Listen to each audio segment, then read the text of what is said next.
Hello, folks. Welcome to another chapter in the never-ending story regarding Laura Owens. And there's been some updates in the bankruptcy case. Actually, it has been a bunch of updates in the bankruptcy case regarding her parents, who is probably funding Laura Owens' crap she's doing against Mike, against Clayton, and all the others, and Greg. So this is the okay. Quick recap. Jen and Ron filed for bankruptcy last year, and then they didn't follow through with their obligations, so it got dismissed. Now they have filed another bankruptcy just 4 months later, and now they have the trustee for the government is the same trustee that was in the Laura Owens bankruptcy case, which was voluntarily dismissed by the parties earlier this year. Jennifer A. Guillemot, sorry for butchering your name, miss. And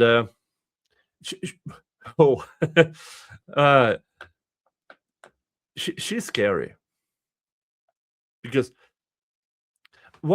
in civil cases and in trial cases, you often have attorneys that at least pretend to care.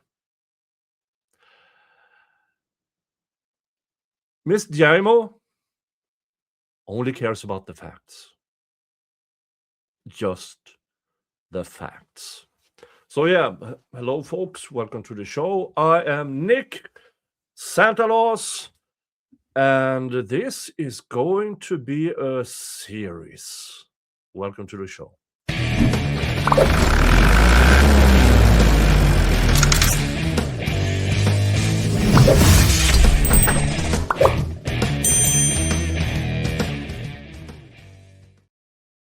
All right, let's start here with in the United States Bankruptcy Court for the District of Arizona, in regard Elizabeth Ann Naylor and Ronald Stephen Owens, Chapter 11. United States Trustees' objection to emergency motion to extend automatic stay. The United States Trustee, UST, buyer through undersigned counsel, files this objection to the emergency motion to extend automatic stay filed by debtors. Yeah, I'm not going to read their emergency motion. Well, I think I already did. Never mind. And respectfully shows the following memorandum of points and authorities. This, let's just prepare yourselves for very, very dry, underhanded snark in almost undetectable ways. And sometimes very detectable. Debtors filed their voluntary bankruptcy petition under Chapter 11 of the United States Bankruptcy Code 11 U.S.C. on May 22nd, 2026. Debtors previously filed a voluntary bankruptcy petition in this court under Chapter 13 of the Code on August 14th, 2025, under the case number, that one. Hereinafter, the Chapter 13. The Chapter 13 was dismissed on January 26, 2026, based on debtors' failure to comply with the recommendations of the Chapter 13 trustee, Edward Maney, with respect to debtors' Chapter 13 plan. Debtors filed this case on May 22nd, less than 4 months after the Chapter 13 was dismissed. And then they go through the code requires. This code section requires the state to be terminated, as in fork off. In 2005, they did this and the that and the this and the that and the this and the that and the this and the that. And They continue with, based on Code Section 362C3, the stay with respect to the debtors in this case automatically terminates on June 21st, 2026, because the debtors Chapter 13 was pending within the preceding year of this case and was dismissed. Code Section blah, blah, blah, allows the court to extend the stay on motion only if the party in interest demonstrate that the filing of the later case is in good faith as to the creditors to be stayed. The debtors bear the burden of proof to demonstrate good faith. 2, there is a presumption of bad faith in this case. Under Code Section 362C3C, a presumption that the case was not filed in good faith that can only be overcome by clear and convincing evidence arises if, quote, there has not been a substantial change in the financial or personal affairs of the debtor since this dismissal of the prior case. The bad faith presumption applies here because there has been no substantial change in debtor's financial condition or personal affairs. With the exception of alleged monthly business income of $250 per month, the debtor's current income is precisely the same as it was when they filed the Chapter 13. The income consists primarily of exempt Social Security funds, $2,003 for debtor 1 and $3,664 for debtor 2, and pension funds, $2,730 for debtor 1 and $12,686 for debtor 2. Yeah, with folks, $20,000 a month, $240,000 a year. And these folks claim to be broke.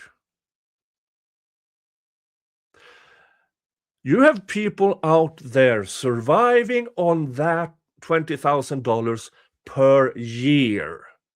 And these two can't do it per month. There are people out there. Now, we know that Ron has Parkinson's and he's old. So, medical bills. We understand. There are people out there under similar circumstances who would commit serious crimes to have the income these two people have. But these two, nah, sorry, we're broke, yada, yada, yada. Mainly because of Laura, I assume. Who they claimed in this new filing, well, you have to stay this thing because we have an adult daughter with autism living at home. And for the love of... let's continue. The alleged $250 monthly business income reflected on Schedule 1, Items 8A, lacks any credibility. The debtors failed to attach the statement required under Schedule 1, Item 8A, showing gross income, expenses, and net business income calculations, thus providing none of the necessary details to assess the credibility of their claim that they are suddenly earning $250 of net business income every month. The debtors attest that they are retired. Debtor Naylor claims that she is full-time caregiver for her husband. Moreover, no business income had been disclosed in the Chapter 13. Even if the $250 additional business income is verifiable, such income is insignificant in this case. Therefore, does not amount to a substantial change in the debtor's financial condition from the recently dismissed Chapter 13 filing. Moreover, oh wait, there's more. A comparison of the debtor schedules I and J in this case and in the Chapter 13 confirms that debtor's financial position has not improved. It has worsened. In the Chapter 13, debtors attested that their net monthly income was $14,443. In this case, debtors attest that their net monthly income is just $406.85. Even accounting for the fact that the Chapter 13 Schedule J omitted the $12,286 monthly mortgage payment now claimed in this case, which had it been included, would have reduced the Chapter 13 net income to 2,127. The debtor's financial condition has deteriorated, not improved. This decline is the opposite of the substantial change that would support a finding of good faith or increase the likelihood of plan confirmation. Based on the foregoing, the presumption of bad faith arises as a matter of law under Code Section 362 C3C. As such, it was incumbent upon the debtors to submit clear and convincing evidence to this court to overcome the presumption of bad faith. They wholly failed to do so. The debtors has presented no evidence, much less clear and convincing evidence to demonstrate good faith. Further, as explained below, the evidence on the record clearly proves that this case was not filed in good faith. Yeah, she's not pulling any punches. It is boom, boom, boom, boom, boom. 3, the record substantiates bad faith. Even if the presumption of bad faith is inapplicable, there are ample evidence in the record to establish that this case was not filed in good faith. In the Van Dam case cited above, the Ninth Circuit BAP held that for the purpose of paragraph this, courts have borrowed from pre-existing factors considered to determine the debtor's good faith in proposing a Chapter 13 plan. The Van Dam court reiterated those factors as follows. 1, whether the debtor misrepresented facts in the petition, unfairly manipulated the bankruptcy code, or otherwise filed a correct petition in an inequitable manner. 2, the debtor's history of filing and dismissals. 3, whether the debtor only intended to defeat state court litigation. And 4, whether egregious behavior is present. Each of those factors weigh against the finding of good faith in this case. A, misrepresentations in pleadings. Oh, here we go. The debtor's sworn disclosure in this case and the Chapter 13 are glaringly contradictory on a number of material matters. For example, in the Chapter 13 case, the debtors valued the property as defined by debtors in the motion at $1.5 million, claiming that they owned only 50% of that value and that the debtor's daughter and son-in-law, Sarah and Christian Navarro, own the remaining 50%. In this case, the debtors now claim 100% ownership of the entire value of the property. Just 4 months after the dismissal of the Chapter 13, the debtors claim a completely different ownership structure with respect to the property, completely failing to disclose any information about the previously claimed ownership of their daughter and son-in-law. Yeah, Jan and Ron. Do you think the courts are stupid? Do you think the lawyers for the debtors and the trustee are as... Do you think... I don't know what they think. Because if they claimed, okay, we've written over half our house to our daughter and son-in-law, and all of a sudden they own 100% again, my instinct tells me they didn't tell Sarah that they wrote over half their house and subsequently half their debt to her. And she got pissed off and told them off, and now all of a sudden, yeah, we own 100%. And I don't know how involved Sarah is in all of this, but it seems like through this pleading, reading between the lines, that fuck off, I don't want to be involved. I have a husband, I have a child, don't need your debts.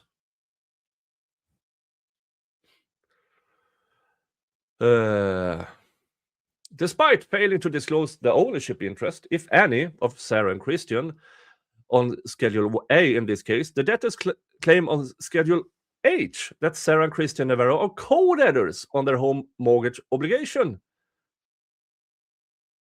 Thanks, Mom. Either the Navarros hold an ownership interest in the property, as sworn in the Chapter 13, and as is consistent with their continued status as co-debtors on both mortgages, in which case the current Schedule A/B is false, or they do not, as implied by the current Schedule A/B, in which case the debtors has failed to explain how or why a 50% ownership interest disclosed under the oath 9 months ago simply disappeared. Either way, one of the two debtors' two sworn submissions to this court is false. In the Chapter 13, debtors disclosed unsecured debt of $511,000 and $511,320, over $500,000. In this case, the debtors claim zero unsecured debt. Debtors has disclosed no information and provided no explanation as to how over $500,000 of unsecured debt disclosed under oath 9 months ago has been entirely eliminated. In the Chapter 13, the debtor statements of financial affairs, items 4 and 5, disclosed no income from operating a business. In this case, the debtor SOFA item 4 discloses gross business income of $12,500 earned between January 1st, 2026 through the petition date. In the Chapter 13, monthly expenses disclosed on Schedule J were $6,640. Now the debtors claim monthly expenses of $20,926.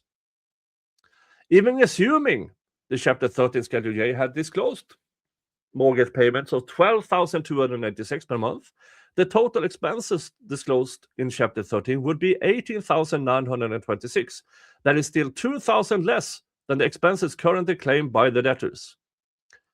In the Chapter 13, the debtors claimed $425 on monthly horse insurance expenses. No such expense is disclosed in this case. Moreover, in this case, the debtors claimed $2,400 per month of in-home care assistance, which was not disclosed at all in the Chapter 13. The validity of that expense is uncertain in light of the debtor's assertion that the debtor, Naylor, is debtor Ronald Owens' full-time caregiver. Yeah. It's so insane. In the Chapter 13, the debtors disclosed that Naylor also used the name Jan Black. No such disclosure is made in the Chapter 11 petition. Debtors has also concealed an ownership interest in a limited liability company. In the Chapter 13, the Arizona Department of Revenue, ADOR, objected to the debtors' plan on the ground that debtors owned or had owned an entity called Good Luck Shop, LLC. Public records confirmed the objection was well-founded, as the New Mexico Secretary of State's database identifies Naylor as the member of manager of Good Luck Shop, LLC, formed in New Mexico on November 1st, 2024. A true and current copy of that public document is attached hereto as Exhibit A. Despite ADOR having flagged this issue 9 months ago, debtors failed to disclose this asset in either the Chapter 13 or in this case, which demonstrate a continuing misrepresentation to the court. B. Debtors' history of filings and dismissals. The debtors' Chapter 13 was dismissed less than 4 months before the petition date in this case, based on delinquencies that the debtors made no effort to cure. The delinquencies were substantial: unfiled tax returns, a $31,200 plan arrears, and a feasible shortfall. What the? I need to check. Arrears. Payment of financial obligation that is overdue. Okay, thank you. The Chapter 13 trustee explicitly laid out the following issues that were required to be addressed. Resolve a proof of claim filed by the Arizona Department of Revenue, which had objected to the debtors' Chapter 13 plan based on debtors' failure to file transaction privilege tax returns and failure to file income tax returns for the years 2023 and 2024. Resolve a proof of claim filed by the U.S. Bank Select Portfolio.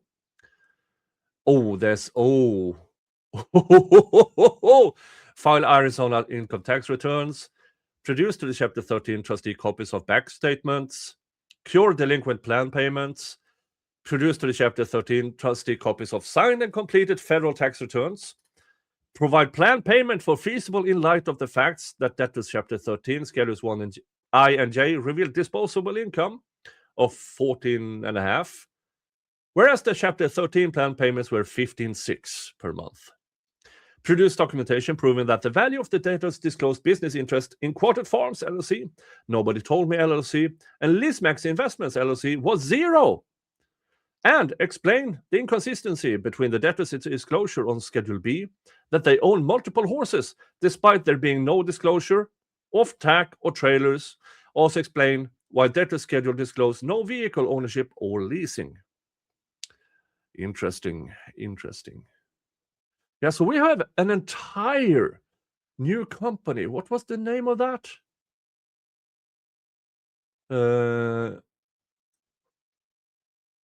Good Luck Shop LLC.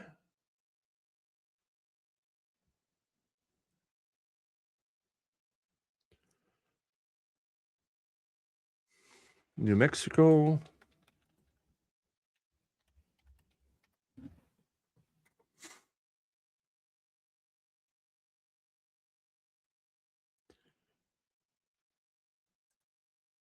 Okay.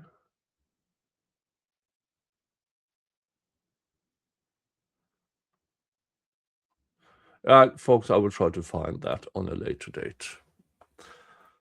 Let's continue. In response, the debtors complied with none of the trustees' recommendations. In their instant motion, debtors seek to place blame exclusively on their prior counsel for their failure to comply with the Chapter 13 trustees' recommendations. However, a number of items were clearly within the exclusive control of the debtors. The debtors were obligated to file Arizona tax returns, but they failed to do so. The debtors also were the parties ultimately responsible to cure the 31-2 plan payment delinquency, but they failed to do so. Likewise, the debtors, as the taxpayers, had the ability to produce copies of their federal tax return and related tax documentation, but they failed to do so. And a footnote, debtors claim in their motion that their federal and state tax returns now have been completed, yet they fail to attach copies of those completed returns to substantiate their claim. Moreover, the completion of the tax returns is insufficient. They must also be filed. Yeah. Wording is important. Claiming that their federal tax returns have been completed is not the same as being filed. In any event, the debtors attempt to shrink any responsibility for their own failure to comply with the Chapter 13 trustee explicit directives should be rejected outright.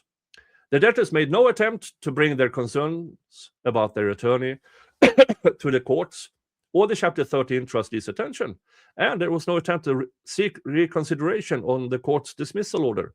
Consequently, the debtors' history of filing and dismissals were heavily against the finding of good faith in this case. Hold on here. C. Debtors are only seeking to defeat the state foreclosure. On February 19th, 2026, a notice of trustee sale was recorded with the Maricopa County Recorder's Office, disclosing that the trustee sale of the property would occur on May 26, 2026. A true and correct copy of the publicly available notice of trustee sale is attached hereto as Exhibit B.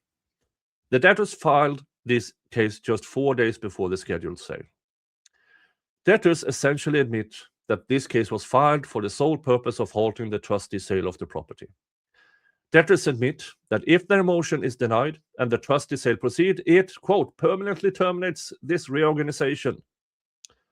The timing of the bankruptcy filing just days before the trustee sale is also indicative of the primary purpose of this filing, i.e. to obstruct the lender from exercising its foreclosure rights. Yeah. Ron, Jan, Laura, Laura, stop spending your dad's money. Get a job. Pushing carts somewhere. It's not what you imagined your life to be, but you drained your dad dry. His financials are in ruins because of you and Jen. Now, he did some of it himself, but I would argue you have cost your dad millions. First, by just refusing to get an actual job, staying for free, eating their food. I mean, and then all the court cases. All the court cases, the attorneys you have hired who have left you, with one exception, it has to be in the millions.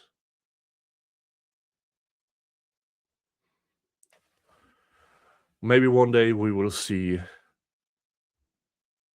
exactly how much. And I'm not counting in how much you owe on top of that to your victims. Let's continue. Debtors essentially admit that this case was filed for the sole purpose of halting the trustee sale of the property. Debtors admit, I already read that.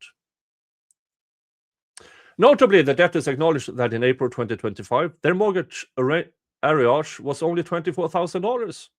Since then, the debtors have apparently failed or refused to make their monthly mortgage payments, resulting in a current mortgage area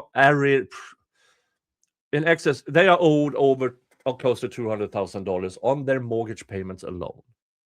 And April 2025, $24,000, now close to $200,000. What would cost $175,000? Well, maybe hiring 2 attorneys for your daughter. Maybe that. Yeah. If they even pay it. If they gave the money to Laura to pay her attorney and then nothing happened, I wouldn't be surprised if Laura just pocketed the money and spent it on, I don't know. Debtors offer no explanation as to why they failed to continue making mortgage payments during the Chapter 13. The fact that the debtors allowed their mortgage arrears to increase nearly 8-fold in the little more than a year indicates that these debtors lack the financial wherewithal and discipline to successfully reorganize in Chapter 11 on the heels of a failed Chapter 13. D. Egregious behavior. Already, the debtors have engaged in egregious behavior by completely ignoring the UST's request for standard documentation that is provided by all Chapter 11 debtors. Worse, a telephonic initial debtor interview was scheduled for June 11th, 2026 at 10 a.m., but debtors never appeared. Egregious behavior is further evident in the debtor's complete disregard of the Chapter 13 trustees' directives, failure to file delinquent tax returns, failure to disclose debtor Naylor's ownership of Good Luck Chop, despite the issue being explicitly raised by the ADOR in its plan objection. Contradictory sworn statements in pleadings filed with the court in the Chapter 13 and in this case, and the timing of the instant filing just days before the scheduled trustee sale. Debtors also repeatedly ignored basic compliance. They failed to file the required statement for net business income under Schedule 1, Item 8A, failed to disclose previous names used, failed to disclose the percentage of their LLC ownership interest in Schedule B, Item 19, and failed to disclose valid for their business on SOFA, Item 27. The most concerning failure on the debtor's part was the failure to cure the delinquent Chapter 13 plan payments of $31,200. Additionally, here comes the snark. The debtor's sworn statements directly conflict with sworn testimony by their daughter, Laura Owens, in her own Chapter 7 case filed in this court under case number blah, blah, blah, blah, blah. In that case, Laura Owens testified that her parents provide 100% of her financial support, including paying her monthly auto loan payments and car insurance. and true and correct copy of excerpts of the transcript of that testimony is attached here too as Exhibit C. Haha. Yeah. I should go back and we should go back and listen to Laura being cross-examined by the trustee. It was beautiful. Yet there is no disclosure in the debtor's Schedule J or in the Schedule J in the Chapter 13 of the debtor's payments of their daughter's living expenses. Presumably, the debtors had paid their daughter's auto loan within the year before the petition date, but debtors disclosed no such payments on SOFA Item 8, nor were any gifts to Laura Owens disclosed on SOFA Item 13. The debtors have demonstrated a pattern of falsehoods and utter disregard for basic bankruptcy compliance, allowing their prior case to be dismissed rather than complying with statutory and trustee requirements, only to refile a new bankruptcy on the eve of a scheduled foreclosure.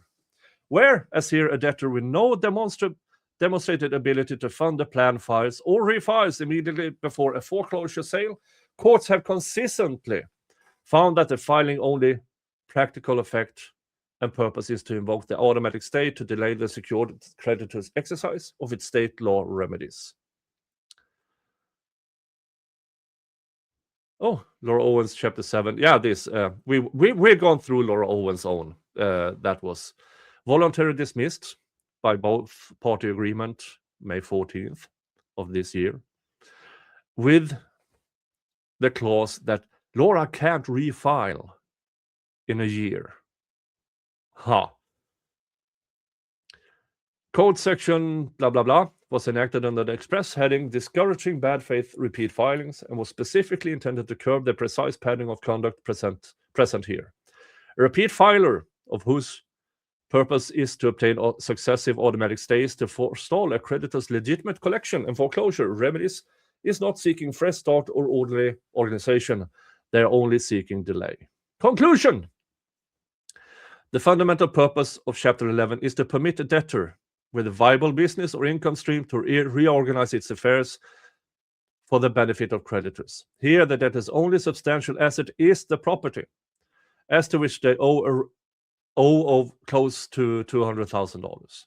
Debtor's only income is fixed retirement income, plus an unsubstantiated $250 a month.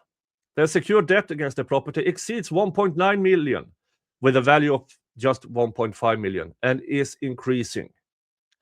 Debtor's own calculations show net monthly income of just $400, which is a fraction of what would be required to service that debt, let alone fund a confirmable plan that addresses the deficiencies of the Chapter 13 trustee already identified. Under these circumstances, the only function served by extended the stay is to postpone the inevitable. The debtor's motion rehashes the desire or need to secure a mortgage modification. However, the debtors have been unable to obtain a mortgage modification for at least 2 years. There are no facts to suggest they'll be able to secure one now. At this point, any additional attempt to compel the lender to modify the property mortgage is simply an exercise in futility. As the court explained in Reswick, Section 362C3 reflects Congress considered judgment that debtors who file repeat cases within a short time of a prior dismissal should not automatically receive the benefit of the stay, and that the burden should fall on such debtors to demonstrate by clear and convincing evidence that their renewed filing reflects a genuine change in circumstances and a good faith intent to reorganize. Permitting the stay to remain in place here, on this record, would reward exactly the conduct Section 362C3 was enacted to discourage. Wherefore, the UST respectfully requests that the court deny the debtor's motion and grant any other relief the court deems just and proper. Eileen J. Lashinsky and Jennifer A. Yaimo, United States Trustees. Folks, this type of filing warms my heart.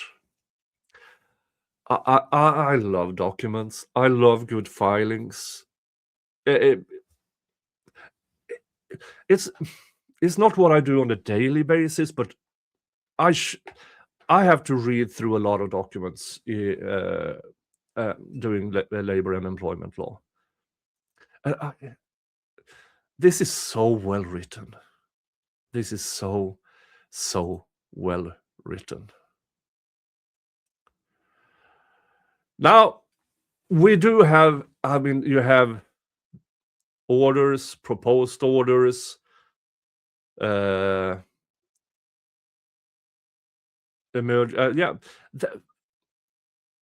motion for emergency hearing, I believe, but I don't have an actual date for that hearing. Wait a minute. Hearing for June 18th, 2:30 p.m.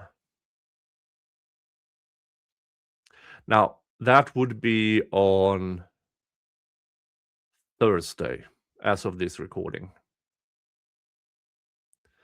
Now, that won't be live, but it will be recorded. So I'm going to record more documents and stuff to lead up to that hearing, and hopefully the recording will be available shortly after the hearing takes place. If it takes place, there's actually no guarantee they will show up. Folks, this saga just continues. And I'll be here every step of the way. Thank you guys for listening in. I'm Nick, Santa Laws, and you all have a good one, and I will see you in the next stream or video. Bye-bye.